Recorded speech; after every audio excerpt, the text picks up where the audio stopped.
while I'm trying to keep track of free games right now in terms of the MLS midweek action on the computer screen, I am going to quickly do a news of the week video. And remember how yesterday I talked about how I was going to talk about any other transfer that happened after the deadline is over. And remember how yesterday I said that teams that are not allowed to, of course, get player after the transfer window has closed. Well, technically it is true, but in some way I kind of didn't say it correctly. Where if you're a team that are still trying to get a player or in a process of getting the player before the transfer window is over, then you can still get that player, and that process can continue after the deadline comes and after the 11:59 p.m. Central Time deadline, as the primary transfer window is over. Which is why when I woke up this morning, there was definitely a couple of more signings that it it was finally made, because they kind of had to like process it overnight, and eventually they of course announce it. But that being said, the first thing that I want to talk about is that another week another coach got fired, and at this rate we are on verge of potentially getting every single coach fired, because it seemed like every single week we have a coach that is being fired. And since we got 24 midweek or 24 match week left in the season, most likely everybody will be gone by the end of the season.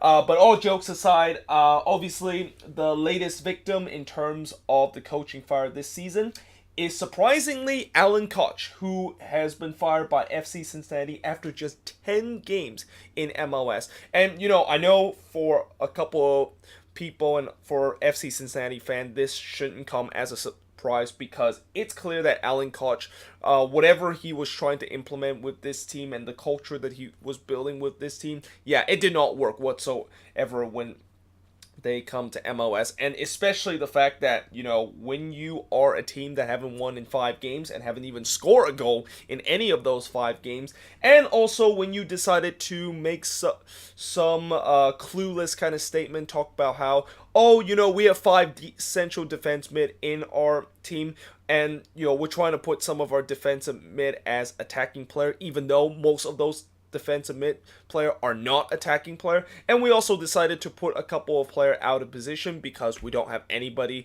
that can play in terms of those positions. And then last week, of course, I talked about how he kind of did an Anthony Hudson and kind of said that the players were kind of not good enough, and that he needs ownership to give him a couple more money in order to like invest in this team and trying to build this team. But it's clear that the owner basically said no, and that I think probably the owner and the front office saw what the Rapids did, and they decided to do the same thing with their coach. But still, I think the surprising factor is that it's only 10 games in MLS, and I think this is probably one of the quickest firing for an expansion team. I don't remember, I remember a couple of years ago when, oh god, it's been a long time since an expansion side in their first season fired their coach literally a couple of games away. I mean, I know before the whole Atlanta and LAFC and the whole kind of successful expansion side that we had in the last two expansion side. Expansion side usually don't do well in their first year, but most of them don't really get fired like immediately. So it's kind of surprised the fact that Alan Koch is that go this quickly. And I get the fact that yes, they're kind of suffering an identity crisis, but you would think maybe he would get a little bit more time. And then it feels like right now with MLS team, it's clear that MLS team right now are being more ruthless and more kind of reluctant to just not afraid to basically push the chopping block button and basically decide to fire head coach. I mean, it's getting to a point where it seemed like MLS team is getting to EPL team level of in terms of how if you don't have a good couple of resort and you just started to make some clueless kind of statement, then yeah, you are expected to pretty much pack your bags, and you of course are going to be fired from your team. And I guess that's what happened in this case with Alan Koch. But moving on, and now talk about some of the deals that I didn't mention in yesterday's video. And actually, this one I kind of mentioned it, and I kind of didn't. I don't remember if I mentioned it it from yesterday. But the Columbus Crew, of course, acquired David Accam from the Philadelphia Union in exchange for 100,000 TAM, 400,000 GAM, and an international spot. So a total of 500,000 allocation money and an international spot that the Union would get in exchange for sending David Accam to Columbus. And I guess for Columbus, this is a deal that they really need. Consider the fact that they just do not have any attacking threat whatsoever, and that, in order to fix that, they need to start thinking about getting some attacking player. And while David Accam, when he was in Philly, it didn't really quite work out, and it seemed like after all this, the Union basically wastes $500,000, because I remember when they got him from the Chicago Fire, they paid him $1 million, and now they're only getting $500,000 in return. They'll be a little bit disappointing in terms of that investment, and it just didn't feel like Accam really kind of fit with the Unions. So yeah, I think for Columbus, this is definitely a good get for them, and that, maybe for Accam, he just kind of need a change of scenery. We've seen so many times when players, they kind of are in a team that just doesn't fit them, and kind of like the scenery is not very good. As soon as they decide to go to another team, have a change of scenery, it worked perfectly well. And it definitely worked perfectly well for Jersey Zardes. Maybe it will work very well for David Accam too. But moving on, the Rapids. So they also acquire a Columbus player, and I always love and hate whenever I have to pronounce this guy's name. And I usually don't get to pronounce his name very often because he's a defender, but it's Lalis Abubakar.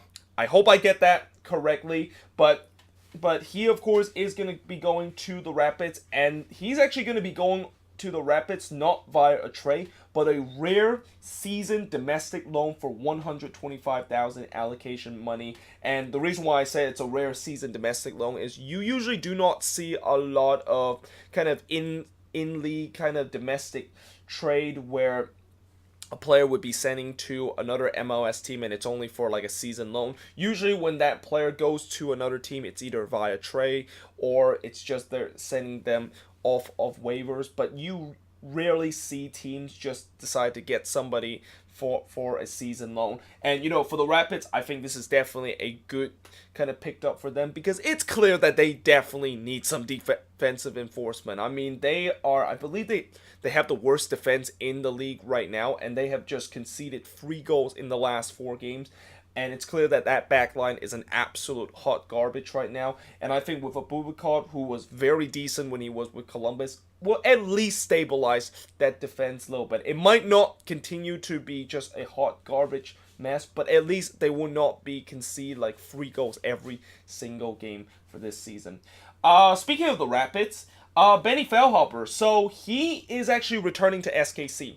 So the Rapids, of course, they decided to trade him back to SKC, and I believe the Rapids also got a defender, so they are clearly stacking up in terms of getting defenders in this transfer deadline, which makes perfect sense when you're a team that has been conceding goals like it's nothing. But yeah, Benny Feilhaber is going back to SKC, and he's only going back to SKC after he's only spending 2 months with the Rapids. And in some way, I kind of feel like this Benny Feilhaber, when the Rapids got him, this kind of really reminds me of the Justin Murham situation, where remember how Justin Murham went to Orlando City, and Orlando City, of course, acquire him, and then 6 months later, he, of course, is shipped back to Columbus. And although in this case, it's not that, for the Rapids, they got Benny Feilhaber from LAFC, and that it's not really him sending back to LAFC, but he is going back to SKC, which is a place where he spent most of his time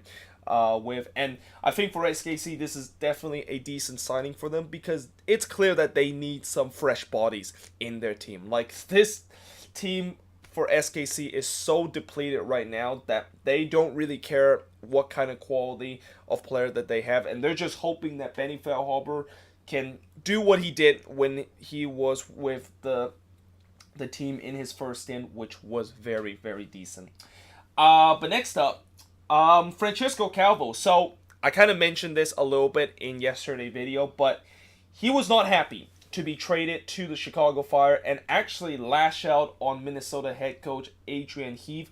And apparently, what happened was Calvo, he was very upset with the fact that he was shipped to a left back position because Calvo is a center back, and that once he decided to shift to the left back position, he really struggled. And then after he got that red card against TFC, Adrian Heath was absolutely pissed off at Calvo with the way that he got that red card.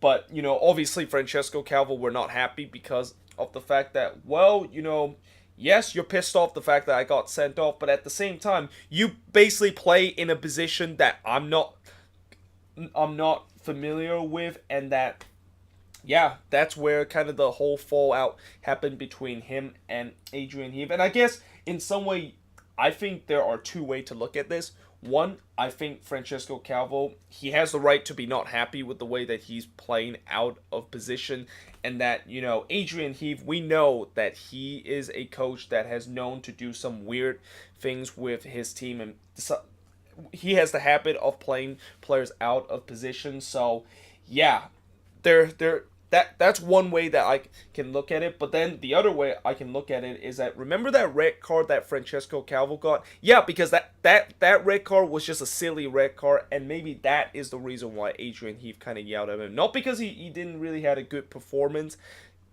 in that TFC game, but it's just that he just picked up a silly yellow card, just completely lost his composure. And when that happened, yeah, you deserve to get yelled at, because you cannot lose your composure in game and just get sent off sillily. And I believe that was actually the last time that Francesco Calvo actually stepped onto the pitch in a Minnesota United jersey, because after that, I don't think, even when Calvo, his 1-game suspension was over, they didn't play him because of this whole situation. And eventually that's when Minnesota decided that they need to trade him because of the whole fallout situation with him and Adrian Heath.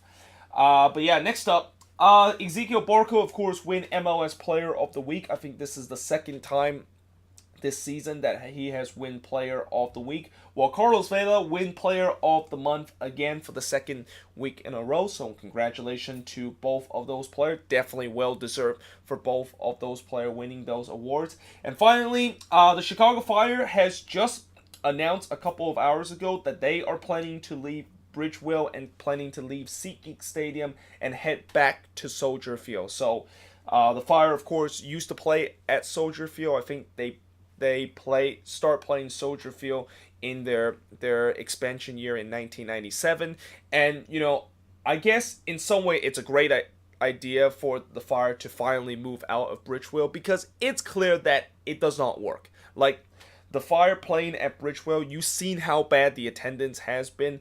It's clear that they really need to maybe move back to downtown. And I have also heard that they are planning to rebrand their logo again and trying to restructure of how they market the team. And if that is the case, then it's definitely good for them, because it seemed like whatever the Fire are doing, first of all, when they decided to build the stadium in Bridgeville, which is nowhere near Chicago, I knew instantly that this was going to be a bad idea, because anytime you build a stadium far away from a metropolitan area, that usually is not a recipe to success. I mean, just ask Colorado how their stadium is that is moved way out of Denver and how that feel, and also Philadelphia too, where they play in Chester, which is like 40 miles away from Philadelphia.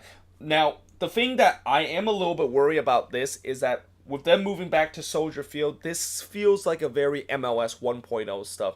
And Don Gabbard has repeatedly said that teams need to play in a soccer-specific stadium. And, Soldier Field has hosted soccer events before, but it's not a soccer-specific stadium. It's an NFL stadium. And in many ways, I hope this does not end up to be what happened with the New England Revolution, where they play in a NFL stadium and nobody decided to show up. I hope with them moving back to Soldier Field, first of all, I hope them moving back to Soldier Field is not a long-term future for them, because I really think that they still need to get themselves a new soccer-specific stadium and not play in an NFL stadium. Like, if they play at Soldier Field, most likely they're just going to tarp off the upper stand, and they're probably just gonna get like 20,000 people, which it's not really a good look. I never liked stadiums kind of like tarped off, and how whenever I see that, it just doesn't feel like it's a full stadium whatsoever. And yeah, again, I hope that with them moving back to Chicago and them moving back to Soldier Field is an idea for them to just bring more fans to Fire Game, and hopefully they can market a little bit better. Otherwise, if this does not work out, this will be a whole New England situation again, where they're playing in an NFL stadium and nobody goes to the game. So yeah, there you have it. That is pretty much it for the news of the week. Let me know in the comments below, what do you think of this week's news? Have I missed any important news this week in MLS? Let me know in the comments below. And yeah, hope you guys enjoyed this video, and I will see you guys next time.